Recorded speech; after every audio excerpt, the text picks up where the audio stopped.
Okay, we're about to meet a man with a theory and a dream. The theory, if you do something for 10,000 hours, you can master it. And the dream, applying that theory to golf. Dan Christopherson is here to connect us with the man behind the Dan Plan.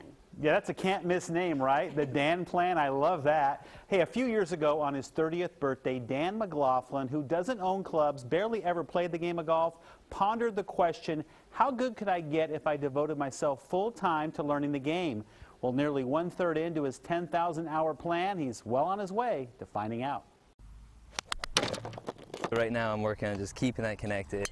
It's a sport that you have to practice. Yeah, this is perfect. This is golfing weather. I wake up every morning and I'm like, okay, what can I get better at today? For Dan McLaughlin, one day, 1 hour, one swing at a time is so much more than cliche.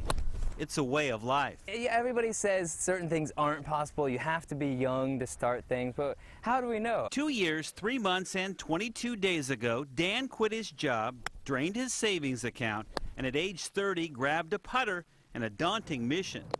Whether or not it would be possible with no experience to make it to the tour. The concept, devote 10,000 hours learning the game of golf. Every angle, every nuance. Yeah, I hit that little stiff. From the ground up. When I first started, I'd never played 18 holes. I didn't have a clue what I was getting into. I didn't know a driver from a pitching wedge. You know, I didn't even know if I was left or right-handed. He dubbed it the Dan Plan, launched a website, and on a drizzly April day in 2010, started keeping score.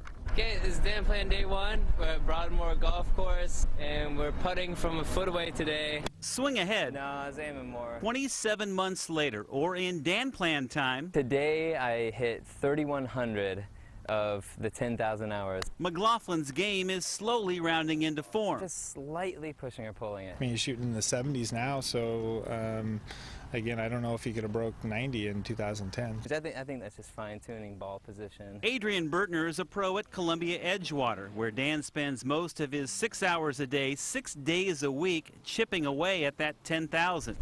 Pretty cool story as someone aspiring to do something that most people would probably consider crazy. 10,000 hours, that's a lot. And, I was a commercial photographer, and that's who I was, but the only reason that's who we are is because that's what we've always done. So now I'm going to be a professional golfer. That's right, Dan said it. When he hits 10,000 hours, sometime in the late 2016, he'll be good enough to turn pro. I'm going to be on the PGA Tour, playing PGA Tour events, competing with the best in the world, and showing people that anything's possible if you're just willing to put in the hard work. He figures he'll be 37 when he makes his goal. Get 20 more yards in the driver. Too late in the game, perhaps? Fine-tune the irons. To swing in the upper echelon? Get my chipping down. Well, Dan has roughly 6,900 more hours of practice time. About 90% better consistency. To turn a plan into a golfer's dream come true. And improve my putting. And I'll be there. He should be there, he thinks, in 2016, as I mentioned. Dan's handicap now around 6, which he says puts him in the top 10% of most golfers. A lot of people keep asking me, how can he afford to do this? Well, as I mentioned, he's been living off savings. He's very frugal. And clubs like Columbia Edgewater and Pumpkin Ridge donate course time and coaching. And he's taking it day by day, or should I say, hour by hour. Back to you. Interesting. Cool. Yeah, beautiful day when they shot that. Absolutely.